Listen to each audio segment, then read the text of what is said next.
The following is a presentation of the ForceCenter podcast feed.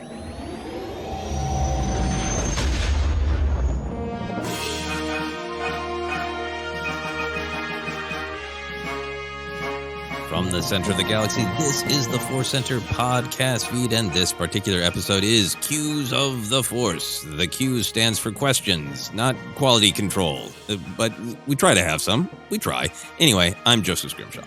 I'm Ken Napzok. I'm all about quality assurance here today. Yeah, test these microphones. Make sure they're working. They're not going to hurt us. All that great stuff. As always, we want to let you know that today's podcast is brought to you by Audible. Get a free audiobook download and a 30-day free trial at audibletrial.com/ForceCenter. Over 180,000 titles to choose from for your iPhone, Android, Kindle, or MP3 player. This week we are recommending Padawan by Kiersten White. It is a great young Obi-Wan adventure. To download your free audiobook, you can go to audibletrial.com/ForceCenter. One more time, that's audibletrial.com/ForceCenter for a free audiobook. It helps us, and hey, you get a free audiobook if we haven't mentioned that. So thanks everyone who has done that in the past and in the future. Ken, are you ready for some questions? I am ready for some big-time questions. Yeah, we got some good ones. We have two from Twitter, two from Patreon, and a bonus one from Patreon because it's kind of a process question, which is a little different. So we got a bonus question coming at you in just a minute, but we're going to start with Twitter as always. This comes to us from Broomkid. Broomkid writes, I have often wondered about Obi-Wan Kenobi's decision to allow Darth Vader to strike him down in Star Wars. Why did Obi-Wan allow Vader to do him in? Did Obi-Wan allow Vader to do him in? Did Obi-Wan feel he was overmatched? Was it a self-sacrifice? Did Obi-Wan have this in mind all along? Was it his duty/mission as a Jedi to sacrifice himself for the greater good? What did he mean by, if you strike me down, I shall become more powerful than you can possibly imagine? I've never really been aware of anyone explaining this or attempting to explore the specific action by Obi-Wan and the driving force behind it. Personally, I think it is one of the most important moments in all of Star Wars, yet it is one of the least explored. What are your thoughts on this? Well, just to start, Broomkid, I really like the way this is structured, the way that Broomkid asked several interconnected, related questions makes me feel like some of the essay prompts I used to get in high school and college. Answer all of these questions, which we are thrilled to do. And Ken, I just want to start here. I'm really fascinated with Broomkid's perspective that they feel that this is not discussed as much for such a central moment in Star Wars, in the first Star Wars film between two central characters. I feel like I have been thinking about this for most of my life, and it is something that we do discuss on ForceCenter from time to time. What is your perception? Do you feel like this is an under-examined moment? Yes and no. No, I think you're right. We've grown up with it a lot. This is definitely playground conversation, maybe college lunchroom conversation. We went on the way to Toys R Us to get Power of the Force figures. I think we talked about it then. But at the same time, yeah, it's almost from my experience just an accepted moment. Doesn't mean you don't have questions about it. And didn't have questions growing up, but you know what I mean? It's just like, it's part of the tapestry. It's wallpaper. Yeah, Obi-Wan sacrifices himself, or Obi-Wan dies, however you want to look at it. And it wasn't until the last couple of years, whether I was focusing on the spot in some of my writings or some of our scene-by-scene stuff, just looking more closely at Obi-Wan, or just hanging out with you, because Obi-Wan just emanates from your soul, that I was really drawn back to this moment. And I love kind of analyzing it, and I love thinking about it from time to time again. So again, cheat answer maybe yes and no, but it's hard to separate our experiences over 40 blah blah blah years. Yeah, no, I realize that I sometimes say that on ForceCenter about specific things that I feel like people don't talk about this that much or that, and I always realize I have to take a step back and realize that that is about age, that is about who you're surrounded by, that is about what corner of social media are you looking at, right? So I think for me, there's I think I'm so aware of the various Lucas quotes and the, fascinating backstory that Obi-Wan had originally survived, but then was just sitting around in the control room, and this idea of him sacrificing himself and how much that would help propel Luke's story as the next generation, and kind of the backstory of how that happened. That I think for me, the idea that yes, Obi-Wan sacrificed himself has always been there and been kind of central. And then when I did hear people talk about this, and this is probably like, I would say late 90s through, early starting of ForceCenter. When I heard people talk about it, what I would hear is people making fun of Obi-Wan, of saying, if you strike me down, I shall become more powerful than you can possibly imagine. Then whispers to a kid and sits on a log, how powerful are you? And then that would make me cranky. Yeah.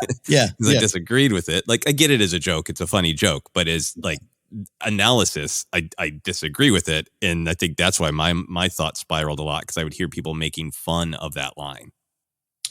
Yeah. And over the years, humor, some of it good-natured humor, replaces analysis, and it's accepted as analysis. That's been a pet peeve of mine, especially in the last year, where an inside joke or using, but that, anyways, I don't think you're wrong in that too.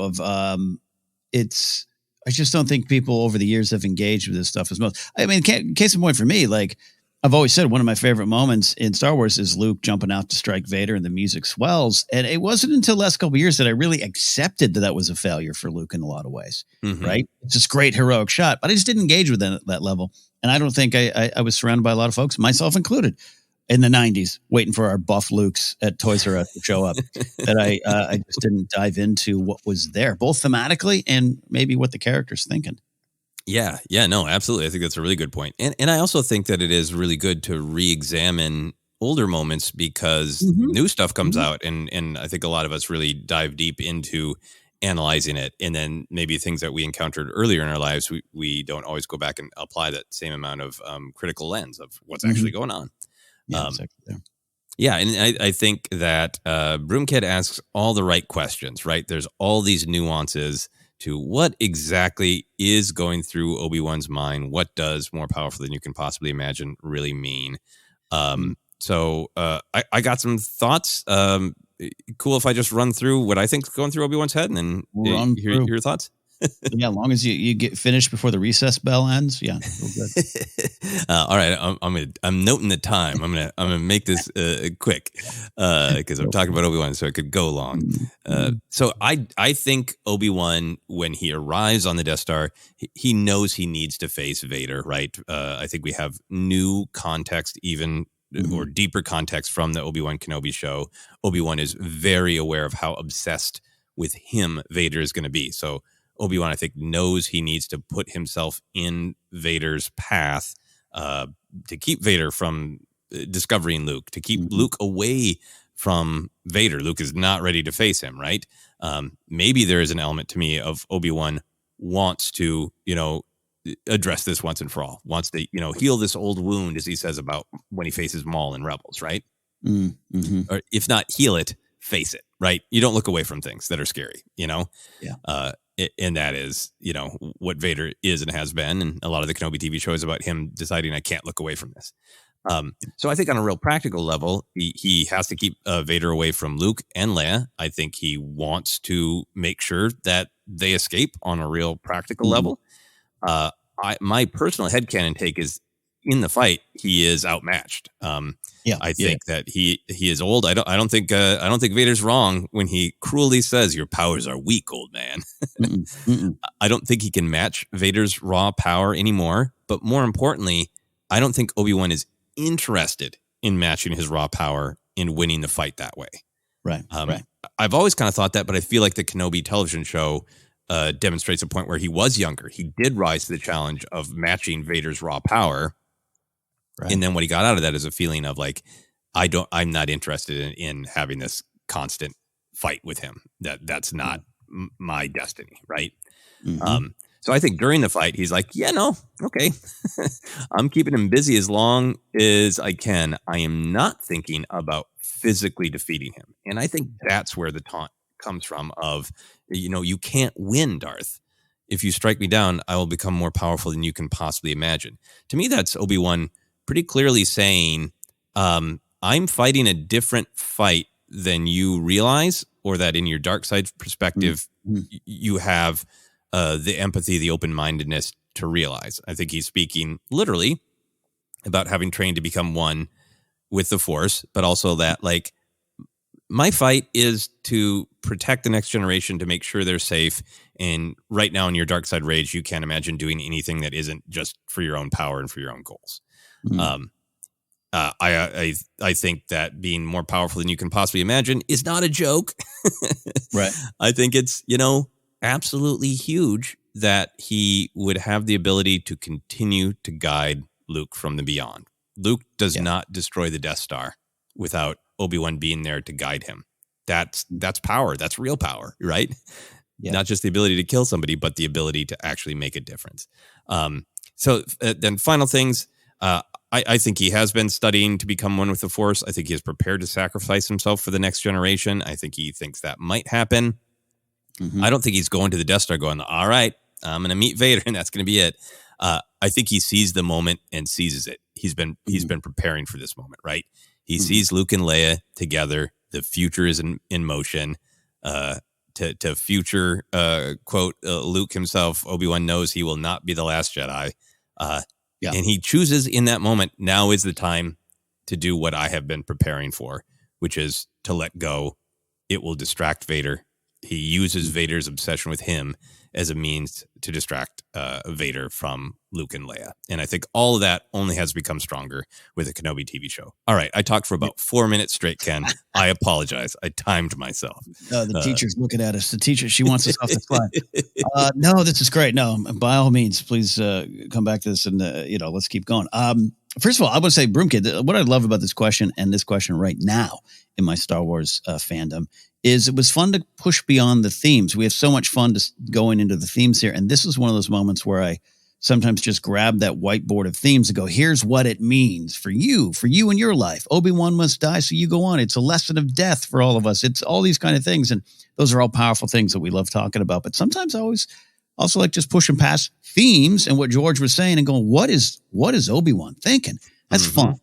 And it's actually when we started ForceCenter, I think I looked at Star Wars a lot on that side more than the themes first of this is a living history document. Let's find out what this next part of the story is. So this is fun to push into that era a little bit here of my fandom. And I don't have anything particularly new. I think you really covered it there. Going to what Kenobi feels. I cannot, and it's what I love about new content. I cannot separate myself from the Kenobi series when I think about this now. I cannot even separate myself from a certain point of view, Claudia Gray's story, where Qui-Gon appears to Obi-Wan and is kind of like, oh man, he doesn't even know he's going to die soon. I'm really paraphrasing that, but this idea, in my heart, I believe he can't win. And I love what you're saying about can't win this actual contest here. And I think that is in his heart. And I love tying it to the Kenobi series where Vader, Anakin, as we have that great flashback scene, you're always focusing on winning and this narrow view. And for him to say, I believe in my heart, Kenobi knows he can't win the duel, but he's going to win the bigger battle. And to tell Vader that, to tell Darth that's huge. And I really think we've talked a lot about how the Vader / Anakin carries that. Winning total victory is the only way to kind of approach things. It doesn't change until Return of the Jedi and he sacrifices it all for Luke, right? That's not the first time he's like, all right, I get it. I'm not here to win. So I think that drives a lot about that. This idea of I just need to give them time. I think you're right. Obi-Wan's like, oh, I recognize this moment. I know what the moment is now for me. I got that. And now the additional context, a lot of people were tweeting out of him looking over, and it is no longer, and it was for a long time, let's be honest, looking over. It wasn't just Luke. Now you look over and it's like Luke and Leia. The twins are reunited. This worked. They got together. The rest of the story can go on. I absolutely think that works for me as well. And this idea too, the final thing for me, again, just kind of backing up a lot of what you're saying here, breaking the cycle with Vader and Anakin, breaking that cycle of violence. I think that's very clear. But just him going, I am confident this is only the end of one journey, the beginning of another. And I will be here to guide Luke forward. I will be here. And Vader, you can't currently comprehend that. You just can't win. And I'm confident, even though it's a leap of faith, I don't know, Qui-Gon comes and says, yeah, I'm going to teach you everlasting life here. and you do all the homework and you do all the paperwork, is it still going to work? I'd still have some doubt, yeah, but it's a leap of faith. It's a step of faith, and Kenobi has that confidence. All that wrapping up in that moment of time to put up the saber. Yeah, it's such a choice, right? In 1977, it's such a clear choice of raising the blade. It's such a great image of peace and letting go, and I think the confrontations that they have and the big duel they have in Kenobi makes it even more rich. But I just always love thinking about the poetry of, Kenobi beats Vader multiple times because he understands his psychology, and Vader's probably always, if not more powerful than Obi-Wan, really puts Obi-Wan through his paces, right? But Obi-Wan is calm and strategic, and in the battle in Revenge of the Sith, and looks for an advantage and takes it and wins in this violent, awful, fiery way, right? And then this is that great Star Wars poetry of like, you're still not seeing the big picture. And I think he wins this duel, right? Because he knows what he's really fighting for, and he doesn't lose anything. He's ready to let go. He didn't lose anything. He took the next step on his journey, right? Just like Luke in Last Jedi, there's peace and purpose in him raising that blade, and Vader just can't understand that because it's just domination. And I love the shot, and it almost makes me laugh of like poor Anakin Vader just refusing to learn the lessons as he's stomping on that robe going, how did he trick me again? What does he know this time that I didn't? It's such an image for what we often describe Vader as, the most powerful badass in the galaxy, never getting what he wants. That is such it all in one shot. Where? I don't even get to see his smoking body in ruin. He's gone. What happened? Right? I mean, and when he's kind of bragging at Tarkin of this is such a great day, it's seen the end of Kenobi, and then, in his mind, asterisk, what the hell happened? Yeah. So great questions. Great big central question, Broom Kid, with many nuances. Any other final thoughts on that one, Ken?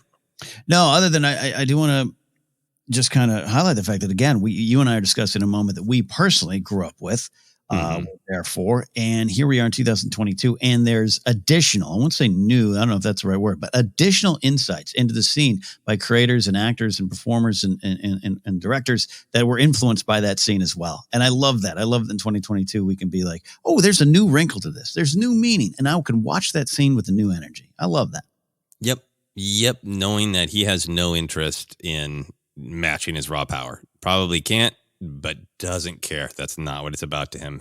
To me, that has only been made stronger by the Kenobi television show. It's just always weird when I say the Kenobi television show because it sounds like he has a variety show, which I kind of wish he did.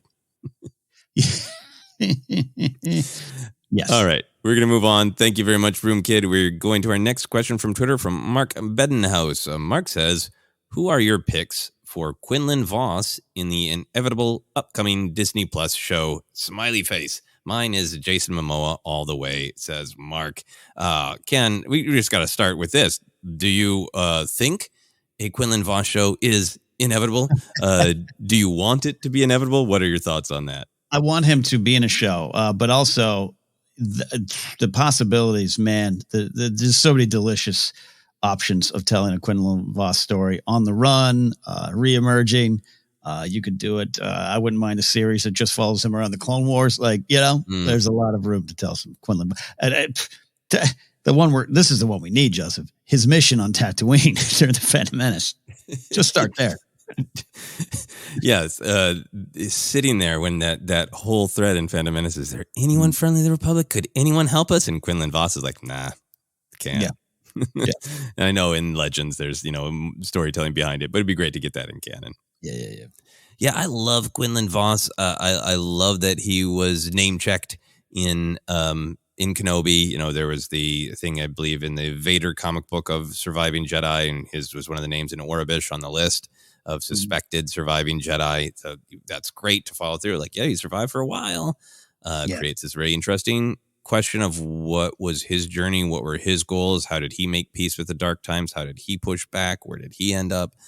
All those fun things. But I love the character. As I've said many times, I like that Jedi do have these shared beliefs and perspectives, but they also have different personalities. And Quinlan Vos is one of the biggest personalities, right? Mm-hmm. Someone who loves fun, is willing to really jump off the cliff and find out how he lands, but also went through some dark bleep in the Dark Disciple book. So I would love a Quinlan Vos show. I would almost love this is Quinlan Vos and jump around from Clone Wars. Maybe you get to see some of Dark Disciple, and and you get to see his journey in the dark times, being involved with the path, all that kind of stuff.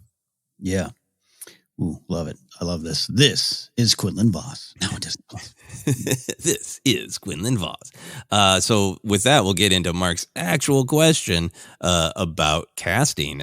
What do you think? I know you have you have a relationship with Jason Momoa. You're a big fan, obviously, of Game of Thrones, where he got a lot of notoriety. What do you think about Jason Momoa? Look, Mark, this might be the casting. I looked it up and wanted to make sure any names that I proposed were indigenous performers, which is clearly what Quinlan Vos is coded as, and you want to be right about that. But Momoa is Native Hawaiian and Pawnee via his grandmother, so that tracks for me. But more than that, you go to that Quinlan Vos episode in the Clone Wars where he and Kenobi are out and about there fighting Cad Bane. It's Jason Momoa, man. It's Quinlan Vos is all but saying, "My man." Like, it's hard to not have that as the option. Yeah, no, Jason Momoa is a great pick. At first I was like, is he a little muscular, a little too muscular? And then I looked at Quinlan Vos in Clone Wars again. It's like, no, he has attitude, a lightsaber, and guns. Yeah. So, yeah. It's kind of a tribute to Jason Momoa that, like, obviously he's amazing in Game of Thrones, but, a somewhat terrifying character. You get to understand his cultural perspective up to a point, I think. But then, his whole my man role is the Aquaman who throws him back and likes metal. He's so charming in all of his other acting roles, and kind of his public role as a kind of a charming guy. I read this on his Wikipedia page. It says about Jason Momoa, he is a fan of heavy metal music and has noted that he builds his characters off of metal songs. Yes. That's some good Quinlan Vos energy. Yeah. That's some Quinlan Vos indeed. Yeah. It's really hard to escape it. It's like, you want to sometimes, this is when, we were on over the years, you and I have been on those debate shows and podcasts and everything, and you want to have an answer. Sometimes the answer's the answer. And this is the ones where, like, I don't know. It's hard to, you don't want to get cute. He's the guy. I have some other names, but he's the guy in my heart. Yeah. I'll throw out my other idea, and then I want to hear your names. I think Jason Momoa is a great pick. I think we're living in a time right now where and I know this from personal experience trying to package and sell things. It helps, even if you're Disney, even if you're Star Wars, it helps to have a name. But I never want to forget the great history of Star Wars, having a mix of known names and unknown names. And, I recently watched the movie Prey on Hulu, the Predator prequel. And there's a young indigenous native actor named Dakota Beavers who has next to no acting credits that I can find, and he was amazing. I don't know if he in specific is necessarily the right casting choice for Quinlan Vos, but for me that was kind of an example of there's a deep bench of unknown talent or lesser known talent. And it probably wouldn't happen, but I think my first pick might be somebody looking for a big break who we don't know, right? And we are in a good time where there are starting to be more shows, Rutherford Falls, Reservation Dogs, more representation and perspective for, Native, Indigenous, First Nation people. That is absolutely, you said it so well, that is absolutely how Quinlan Vos is coded. And that would be extremely important to me. Yeah. It'd have to be, especially after the Clone Wars episode. It just kind of took a background character and just was like, hey, here's how we're presenting it. Yeah. And I know, and I want to make, he also came from a lot of Legends and Expanded Universe stuff. I know that. Yep, absolutely. So yeah, that was my my second choice. An actor, I don't know yet, but what are your other choices? Yeah, and I don't want to lie. I was like, okay, let me research who's out there. I always joke, I don't watch a lot of things, so I'm always struggling. And people are like, hey, cast something now. I'm like, I don't know. George Wendt, is he around? He's the only actor I know from anything. Could we get George Wendt in Star Wars? So I did go to some of the names out there, but I was one in particular. There's Eddie Spears from Yellowstone, Zahn McLaren from Longmire, Adam Beach, who has been around for a bit, Flags of Our Fathers, Law and Order back in the day, also New Mutants. But it got me thinking about age and in the age of Quinlan Vos. He, depending on when you do the show, if it's in this time period that you see his name mentioned, Kenobi, he'd be a little older. You wouldn't be looking for a new young hot actor. You'd be looking for someone mid 40s or above. So that's why I went with some of those names. Adam Beach, kind of the winner too, just on appearance and look. Put him in that Quinlan Vos wig and put the yellow markings on, and you got him. But I also really it's one of those things too that we always say sometimes the answer unknown. What a chance to propel someone forward. You do need a name. Momoa would be the name. If you're going to do a Quinlan Vos series based and he's on board, you're probably going to get a green light than an unknown. But with Star Wars, there's a great tradition in that. So I second your idea as well. Yeah. I looked up Adam Beach. Yeah, no, he's got a great face for Quinlan Vos. Yeah, right. It's the cheeks. It's the shape. Yeah, and as always, whenever any Quinlan Vos discussion comes up, I'd also be just thrilled with an animated film that is the Dark Disciple story, because I think Asajj deserves to have her story told on screen and more quality time with Quinlan Vos and Dooku for that matter. Yeah. No, that's a good point. Yeah. I would be up for that as well. Thank you, Mark, for this great question. Thank you for an excuse to spend a good chunk of time reading Jason Momoa's entire Wikipedia page. It's fascinating. We're going to take a quick break, and we'll be back with more questions from patrons on Patreon back in a moment.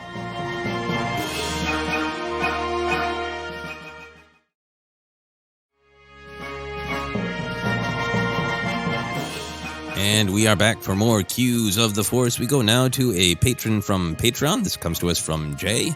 Jay says, I feel like the crux of the special edition hate stemmed from the Han shot first debate. Had that one moment stayed the same while the rest of George's changes went ahead as we know them, do you think the overall reaction to the new versions would have been more positive or at least less vitriolic? This is fascinating. But I'm really fascinated by this great what if moment. We've also been talking a lot about what younger people think. So sometimes when I'm not going to do this because it's deeply inappropriate, but seeing a 10-year-old with a Star Wars shirt, I just kind of want to stop them on the street. And it's like, how do you feel about the special editions? See if they even know, if they even care. The what nows? Yeah. But getting back to certainly people who lived through it, such as you as I did, people cared a lot. And I agree with Jay. That is one of the moments that really crystallized people's dislike of the special editions is Han shot first or Han shot only. But it became a catchphrase that you would hear at conventions, that you would see t-shirts. Han shot first is a thing. What do you think about Jay's question? Do you think if the Greedo Han exchange had remained exactly the same, it would have made a difference? Here's my actual first answer on my notes. Great point. I hadn't thought of it. No, and I own that shirt. The same shirt that George was later seen wearing on a set. I have that one, and it's like I used to be a little bigger. It's like 2 sizes too big. It's faded, but I've kept it because I'm like, this is history, right? This is pop culture history. This was a thing. Look, I'll say this. I'll start here. Actually, what we're talking about, Joseph, it's a catchphrase. It's an easy narrative to get out there. Han shot first, and that's the problem. I really think the Jabba scene in A New Hope and Jedi Rocks and Return of the Jedi are probably more of a problem than that little addition. The McClunky of it all has made it just more, right? It's just an easy thing to point to. So it's a fascinating question. But I think part of it might be beyond just Jedi Rocks. The Jabba scene, Han steps over him and he makes a face. All that. does, I think, come in second to the conversation around Han shot first was that George changed Han's character. Mm-hmm. That was the big thing, right? Without that, maybe it would be a little less of the how dare George change the character in our eyes, whether that's right or not, we can talk about here in a second, versus just like, I did want to see that Jabba deleted scene, but it ended up not working, or that musical number was not my favorite, or Little Shop of Horrors, Sarlacc Pit. I don't know about that. That's all different than how dare George change this character I love. So it could have been different. Yeah, I think that there is a possibility that it could have been different. I do have a friend who once told me like that watched Star Wars fairly regularly, showed it to kids and nieces and nephews and friends who maybe hadn't experienced it in a while, and liked a lot of the special edition, and would watch the special edition, stop the disc, physically take it out. I think put in that like 2006 DVD of the unaltered versions that are not cleaned up at all. I think that's what he did. But he maybe went to VHS or Laserdisc, stopped playing the movie, swapped in the original cantina scene. Yeah. I think just the shooting part, stopped again, and then restarted the special edition, which I think is a good demonstration of like maybe what Jay is saying is at least one case study where like, yes, that is the one moment that was a bridge too far for some people. Yeah. Yeah. That's fantastic. I think your analysis of why is really great. I think there's a couple things like in the special editions, there is definitely some like, hey, we are in this spirit of exploration, we are testing the limits of CGI, right? Mm-hmm. So some of it, looks a little clumsy now. Some of it looked a little clumsy at the time. I think particularly that first adjustment to the shooting looked a little clumsy, right? It looked like Han was kind of dancing at the club, right? With just a little full body move, right? Yes. It looked like, what was that SNL skit, the Roxbury, right? Where they just bopped the music. Roxbury guys, yeah. Yeah, it kind of looked like he was doing that. Yeah, and Han is dancing, yeah. So I think it's a little clumsy in the execution. And then I think the big thing is, especially when Lucas started talking about it and saying, this is always the way it was meant to be. It was meant to be an exchange of gunfire, and feeling like the morality of it. He wanted to make the immorality that he intended clear. Mm-hmm. And I feel like a lot of people's response was, and I'm speaking for myself and people I know, I could be totally wrong for some people. But what I experienced was people felt like we never experienced that moment as cold-blooded murder. We experienced it as kill or be killed. Right. It wasn't like Han just walked in the bar. It's like, Greedo, he bugs me. I'll shoot him in the gut, Right. It was Greedo saying, I am going to kill you right now. I have a blaster on you. So I think that was a little bit of the a little bit of the real tension is, Lucas comes out and says, I fixed the morality of it. And then a lot of viewers said there wasn't anything wrong with the morality of it. Mm-hmm. Yes. It's an potentially a passion conversation, not from you or I, but this is one tweets could come in about people's different versions on this there. Absolutely. I really think you're right. And I don't disagree with the thought that it changes Han's character a little bit. I think it's a fine line. There's just a fine line. And I think a little bit of George's point is that Han wasn't like you said, a badass cold-blooded killer. And there's something I wonder, and I maybe look through the Star Wars Archives books or some, find those George quotes at certain points in his life. There might have been something about George to what you're saying, Joseph, of just like he realized maybe we all didn't think Han was a cold-blooded killer, but that kind of became part of the myth. And then maybe he wanted to go, no, here's what I meant. I'm just thinking of George around Revenge of the Sith going, yeah, I changed some of the story because you all didn't get Vader. You all worshipped him and you didn't get it. And maybe George has a tendency to do that. And this would be 97, that Han became the coolest guy in the room and you all might celebrate the fact that he shot first. I want to make sure, that wasn't my intention. It could be a little bit of that. And, again, depending on when you ask George. Han is a survivor. Han knows that learning from Beckett, that lesson in Solo, and shooting first in that moment is not just a cheeky it's not a cheeky reference to that. Like it's a Lego game, which has fun, cheeky references to Han shooting first and 10th and all those things. I think it's about the character and what Han knows when he walks into Chalmers that day.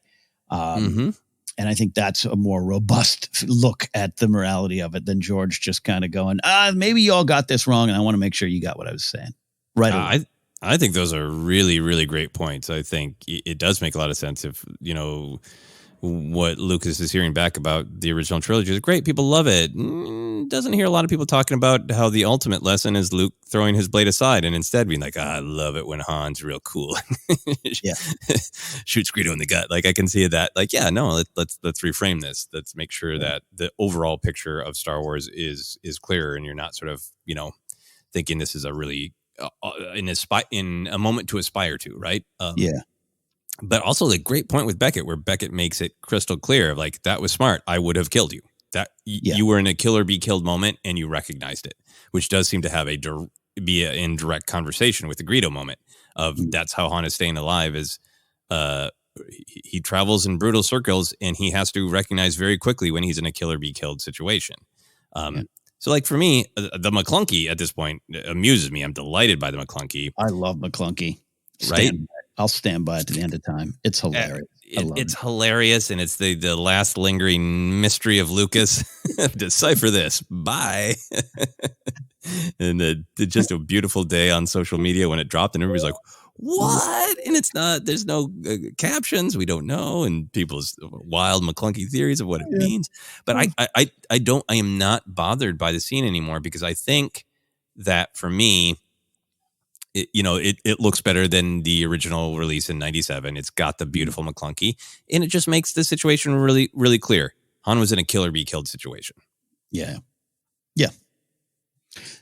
And at the end of the day, looking back, 25 years on, I think I really, again, it's a fine line. And if someone comes at me with, hey, it changed what I thought of the character, I don't want to fight too much over this one. But I just look at George and knowing that George at least had this sense of responsibility of what his myth was doing or what might it potentially do to the audience, and wanting to make sure the right message was out there, even at the cost of maybe a character. I don't agree with that thought, but if that's what your thought is, I'm okay with George doing that, of realizing this went beyond my yellow notepad. This went into the world, and now I have a chance to go back and just go, hey, just to make sure, badass in the bar wasn't necessarily what I was saying. I'm okay with George doing that. Yeah, me too.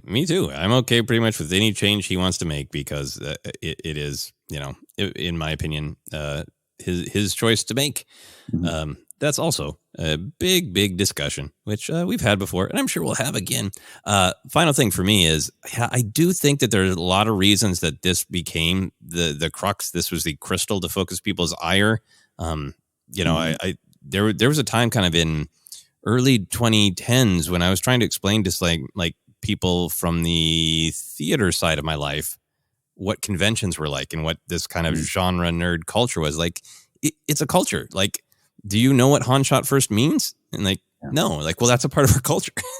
So it did really crystallize. But I so agree with your list of other things that bothered people: the tail stomp on Jabba with the big goon eyes, the removal of Lapty neck, and the dislike of Jedi Rocks being like an MTV video. I do wonder if there was no alteration to the Han Greedo scene, if one of those would have become the focal point. Right. Would people have T-shirts that say Han didn't stomp? And we'll never truly know, right? But because I'm going back to 97. I had more problem with Little Shop of Horrors Sarlacc, which, by the way, I don't, and thanks to the Book of Boba Fett, is pure horror, and I have no problem with it now at all. But back then, that was more of an issue for me. And Jedi Rocks, Joe Yazza, God bless him, was more of an issue than Han shot first. But it was a T-shirt I had to get, and it was a conversation I was a part of, whether I wanted to be or not. Yeah. The Max Rebo Band has 3 members, period. That would have been the T-shirt back then. Fascinating question, Jay. Thank you very much. Any more thoughts on that one before we move on, Ken? I want that T-shirt. This is my Max Rebo Band. Just the shadows of Sice Noodles and Droopy and Max. It is Sice Noodles in the Max Rebo band. There are 3 band members, and only one name is left off the group name. Take that, Droopy. That's the way it's meant to be. Very fun discussion. That can get complex. Great to acknowledge that, Ken. Moving on to our final question, except for our bonus process question. This comes to us from Anakin Crespin. Anakin says, "Hey, friends, I know that Battlefront 2 is old news and all, but it's still one of my favorite games and is usually my go-to whenever I have a little bit of free time. My question is, who is your favorite hero to play as, and who is your favorite villain to play as in Heroes versus Villains? For me, I would have to say Anakin and Vader. Big surprise, I know. And as a bonus question, if you're feeling up to it, if you could add one hero and one villain to the game, such as Ahsoka and Ventress, who would it be? Thanks for your time as always, and may the Force be with you." May the Force be with you, Anakin. I love this question because I love Battlefront 2. If there are any listeners who haven't played Battlefront 2, it obviously does have the campaign with Iden Versio. Great story there. But then it has a lot of different online multiplayer modes. And the one that Anakin is talking about is they've changed up the rules over time, but it's just 4 heroes and 4 villains fighting. And you get to play as these wonderful Star Wars characters. So, Ken, what are your thoughts on this, on this element of Battlefront 2? Yeah, perfectly timed question. I've been streaming it again. So, hey, there's an average at twitch.tv/Ken Napzok. I've been playing Battlefront 2, and I hadn't played it in 2 years. And got back into it, and it's true. I just have a lot of fun, and it's you kind of the story mode is still one of my favorites, but just playing the game, playing Galactic Conquest and Supremacy Ewok Hunt is a lot of fun, and it's a great hour or two just to kind of hang out and pew around. So great question, Anakin. Been playing a lot more, and as I've said before, but this is again great timing. I am not good at the villains or heroes. So I very rarely play them, even when I have enough points. When I do, often it is Luke, and I usually have him in Return of the Jedi gear, or Maul. Maul I seem to be okay with. Other than that, I'm really bad because overconfidence is my weakness. This just happened on a stream last week. I was like, oh, sassy Dooku, let's be Dooku. Killed in 2 seconds. I just don't. I don't duck and hide enough when I'm fighting in the blaster fights, but I figure if I paid the points for a hero or a villain, I'm invincible, and I'm cut down in moments. It drives me crazy. So I just stay with my trooper class. The heavy's my class of choice. Launch some grenades into the air. I call them random grenade tosses and see where they land and what points I get. A lot of fun. Yeah, the greatest sound in the world there. So yeah, that's my first part of my answer. But I do if Luke and Maul get played a lot if I'm in that. Yeah. No, I love this video game. Video games used to be such a huge part of my life, and they just don't fit as much anymore.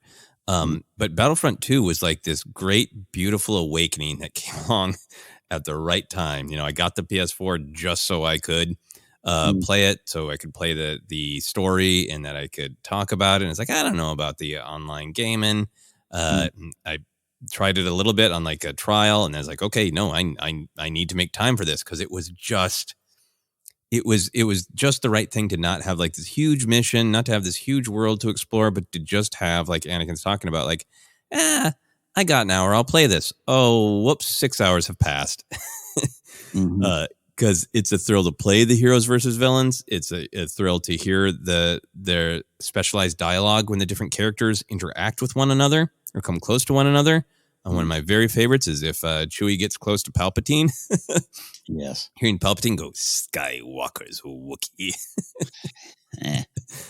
So great. So many great ones. But then you're also going to all of these different environments, and I sometimes I would play for hours back in like 2018, just trying to cycle through to Bespin, just to spend quality time on Bespin again, Yes.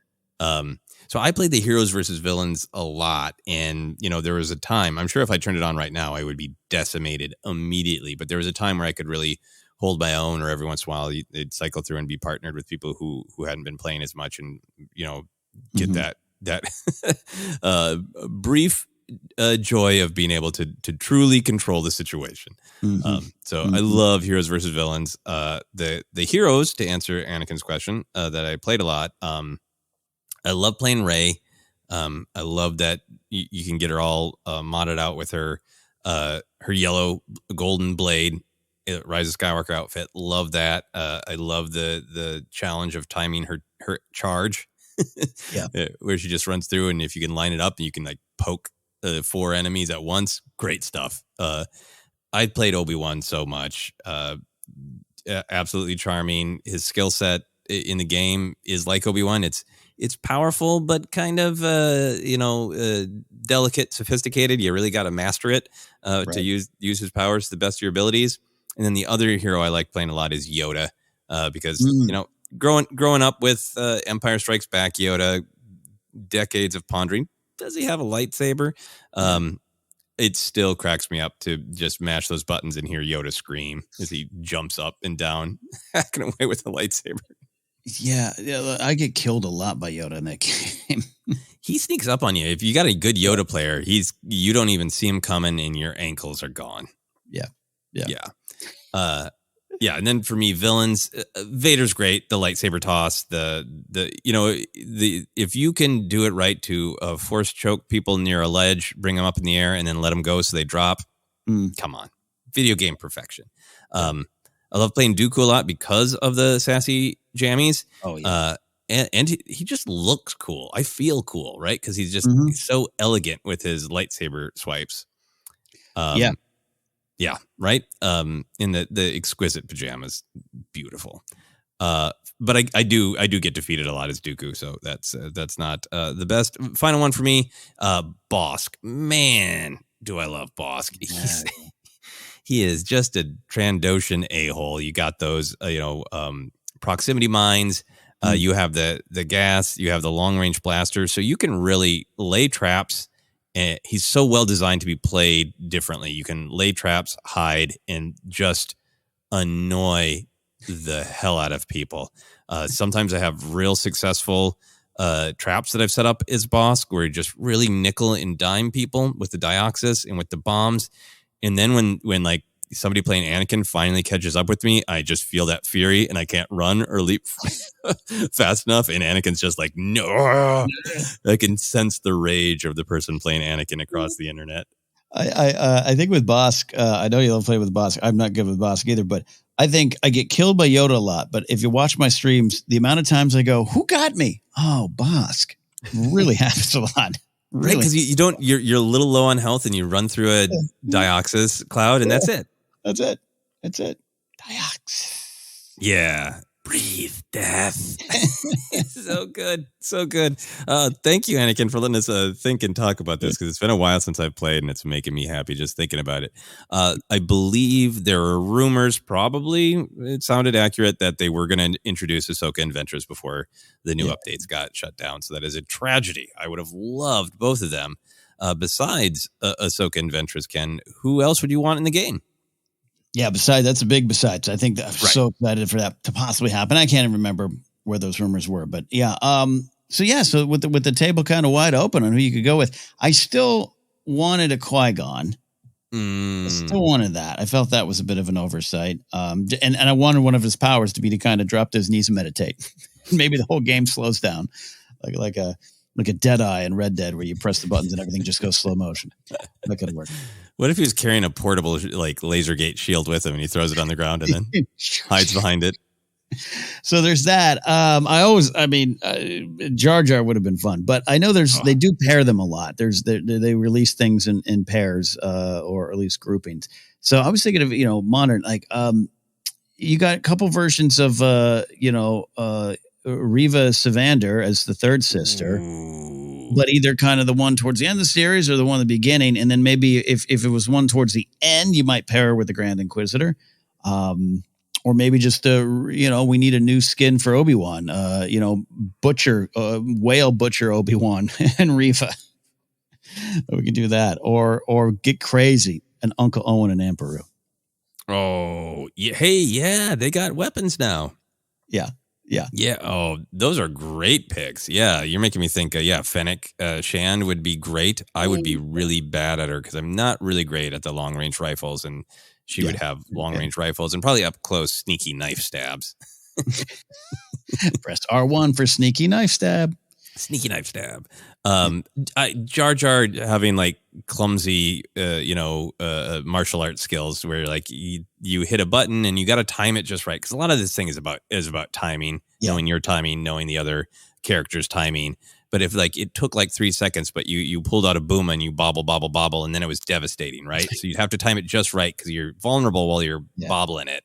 But if it hits, the other person's done for, Yeah. Oh, yeah. To toss a booma, and then I want some dangerous tongue action where that tongue whips out and knocks you out too. Knocks your opponent out. Oh yeah, knocks them on the ground because that's a great thing. Of like, it doesn't do you a lot of damage, but it makes you really vulnerable to everybody else. If Jar Jar knocks you down, and then Anakin is on you. I always wanted them to introduce Mace Windu as well. Because obviously people who listen to ForceCenter for a long time, I love Star Wars for the lessons about peace and working together and all those things. But it's a fun action serial, and video games are the fantasy of having power, right? In a safe way, mostly. So angry Mace.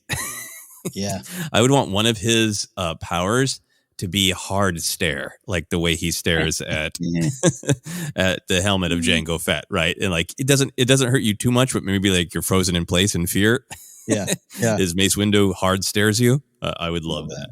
Mm-hmm. Yeah, that's a good. I forgot. It's like I know they don't have Mace, but you almost forget. Yeah, that Mace wasn't there. It's just a shame. Yeah. And then final two for me, because I absolutely adore this bounty hunter character. Embo would have been amazing. All those had abilities. You could use it as a shield. You'd obviously be able to use it as a throwing device. You could sled on it. Yes.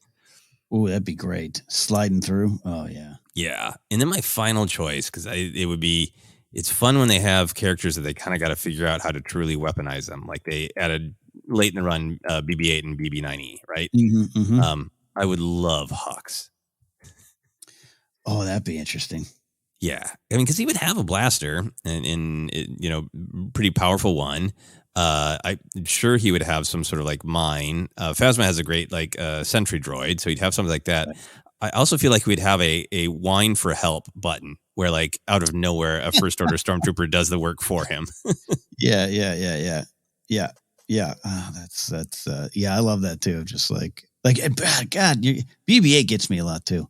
Yeah, right. You gotta watch your ankles in this game. Yeah, you do. You really do. Oh man, I know I'm gonna be playing tonight. He has that just sort of lose it mode, right, where all of his appendages come out and he whips in a circle, and it's that totally like it's your fault if you walk into this. Yeah. That's great. I'm glad to hear you're still streaming it. I'm glad to hear people are still playing it. I'm gonna look for a time to treat myself and revisit Battlefront 2. Yeah, one of the problems is every time you put it down and you get back in, your ratings are so low compared to other folks. But I'm still finding it's harder to find the spaceship levels. Not a lot of people playing those. Those were always a little less entertaining than the ground stuff. But yeah, I always got a game. Always some people in there. It's kind of fun. Oh, that's great. That is great to know that I can jump on. Maybe I will do that later today. For now, Ken, we have this bonus process question. I wanted to be sure to include this, but it's a little bit more about kind of the behind the scenes of ForceCenter. Joshua Bernard says, I was wondering if the spouses / partners of Ken, Joseph, and Jennifer could give their opinions on recent programs. I know there are fans of Star Wars, but are not diehard fans. It would be nice to see some people who are casual fans and how they see these movies and series. So I just always want to start with, I know we bring their thoughts in sometimes to our discussion because I think it's a really valuable insight to have people who like, I love Star Wars, but I don't have a podcast. I don't write essays. Sometimes I need a refresher on where in the timeline this is happening. My wife loves Star Wars, but it isn't as big of a part of her day-to-day life and work as ours. And I think seeing her reaction to the Mandalorian episodes in Book of Boba Fett really did help me reframe, because I feel like from a thematic point of view, those episodes work great. From a don't have your expectations, just sit down and experience it, those episodes work great. And it really helped me to hear from her in not in angry way or a Mm-hmm. you know, vitriolic way. She's not making a car video, as you always say. Mm-hmm. It was just, she just had the reaction of like, I really enjoyed that story, but it took me a while because I was confused because I really love Boba Fett and Fennec Shan and I want to know what's going on with them. And that was weird. And it was so not a perspective of, like I said, anger. It was kind of an honest reaction. And I think it is important to get those reactions. So that's kind of where I start with this. Then we can get into whether or not this would ever happen or they would want this to happen. Yeah. Yeah, I'm right there with you on too. It's valuable. For me, I mean, Grace has said before, casual's fair, but it's a elevated casual. I mean, she loves this stuff, right? She grew up. Phantom Menace was one of her favorite movies. One of the reasons she got into acting, among many reasons. But Darth Maul, just one of her favorite. She's always a dark sider, always dark sider. Really bummed Reva kind of went good. Like, you're really having problems with that. But it's fun to sit there, and it is also fun to get some of the intentions or get a different point of view, especially even as a performer. She has some great valuable insights on acting choices made, but also, yeah, like there's some of the moments where I remember during Mando season 2, I think I mentioned on the show, but when Bo-Katan shows up, she's just like, why is Katie Sackhoff talking like that? And, well, that's her character. And it just, okay. And it didn't immediately connect with her. Not against Katie, not against the character, but just was like, okay, I have no idea who this is. And I don't know if I like that. Like, and I think it's valuable where I'm just like, so like, oh, it's Bo-Katan. Again, who is that? Like, I think I love those things. And I even had this with some friends. This is not to the question here, but one of my really good friends, one I grew up with as a Star Wars fan in high school. We bonded over it in Spaceballs and not Spaceballs, Hardware Wars.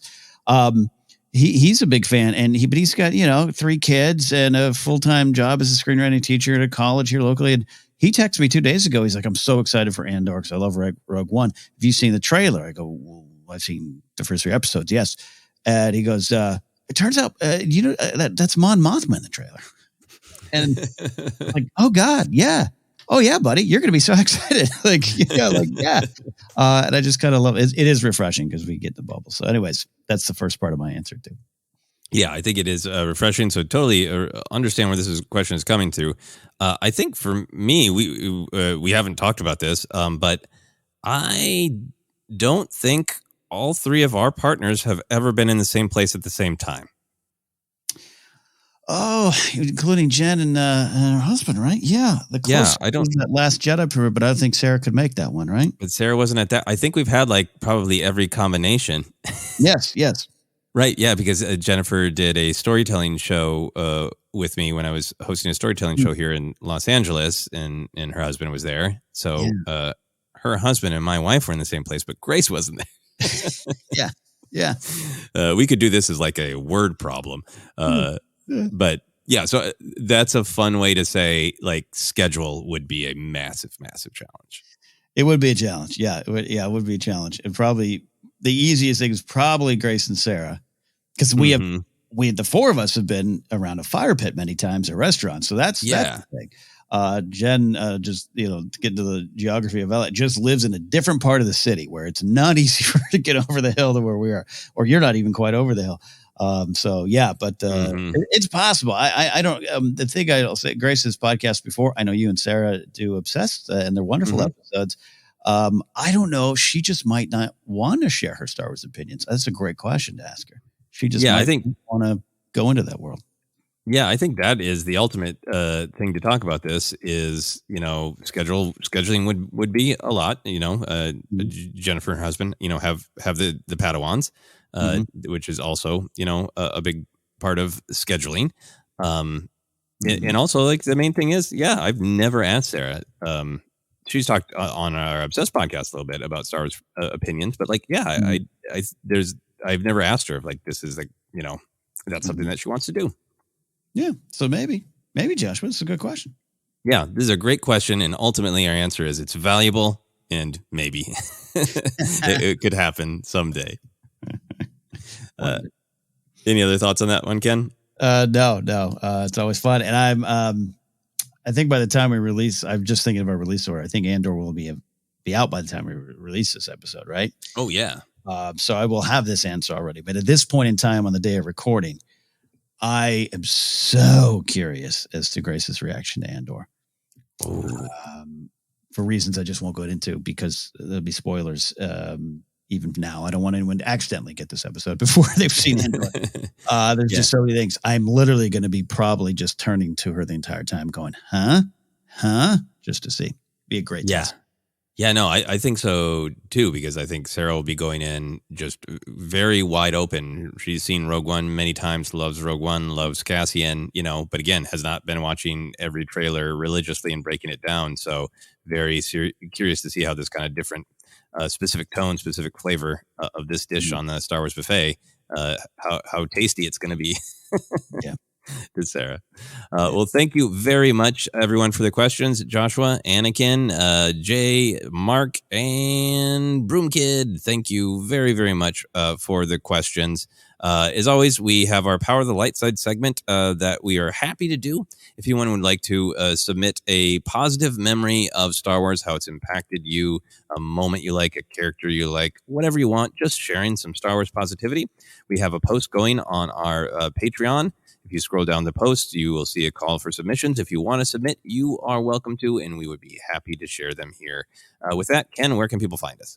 Hey, you can find us in a lot of spots, but we are on Twitter at ForceCenter Pod. We're on Instagram and YouTube as well. Hey, coming up very soon, we have a ForceCenter live Q&A. We love doing those, so subscribe over on the YouTube channel so you don't miss it. Facebook page is ForceCenter Podcast. We're available on a lot of spots, including Acast, Apple Podcasts, Google Podcasts, Stitcher, Spotify, TuneIn, and more. Just search. You'll find us merch available at tpublic.com/user/ForceCenter. You can go to patreon.com/ForceCenter to support us directly. And like Joseph said, submit a Power of the Light side or just get into our Discord and talk Star Wars with ForceCenter friends. You can find me at Napzok. Go to my website, Napzok.com. A couple things I'll highlight if you are enjoying Rings of Power or House of the Dragon or just kind of like those worlds. Got a podcast called Casterly Talk, still going strong. You can subscribe on YouTube there to help us grow that channel or listen to the podcast. Or both, man, that'd be great. And then also go to KenNapzok.com to get information on upcoming comedy shows. I'll be in New York City, the New York Comedy Club in the East Village with Mark Ellis, October 6th and 7th. New York Comic Con going on that week. So some of you might be out there. Come on out and see a show. Joseph, where can they find you? Yeah, you can find me on all the social media. Twitter, Instagram, TikTok is at Joseph Scrimshaw, and you can check out my website, josephscrimshaw.com, for links to everything that I have done and am doing in the future. That sounds like a lot. I still have some links to add, actually. In fact, I will be in Portland, Oregon, October 7th through the 9th for the H.P. Lovecraft Film Festival. I have a short film that will be screening twice that weekend, and I'm sure going and doing some other fun things as well. So if you're in Portland and you're interested in cosmic horror, come check it out and say hello. I have also been asking wonderful Force Center listeners if you are willing and able to subscribe to my YouTube channel. Just go to YouTube and search for Joseph Scrimshaw, and I will pop up. Many of you have done that. It is helping me out a ton as I try to get the channel monetized again. So thank you all so much for doing that. It is greatly appreciated. But for now, that is it for myself, for Ken, for Jar Jar Binks in Battlefront 2. This has been Force Center.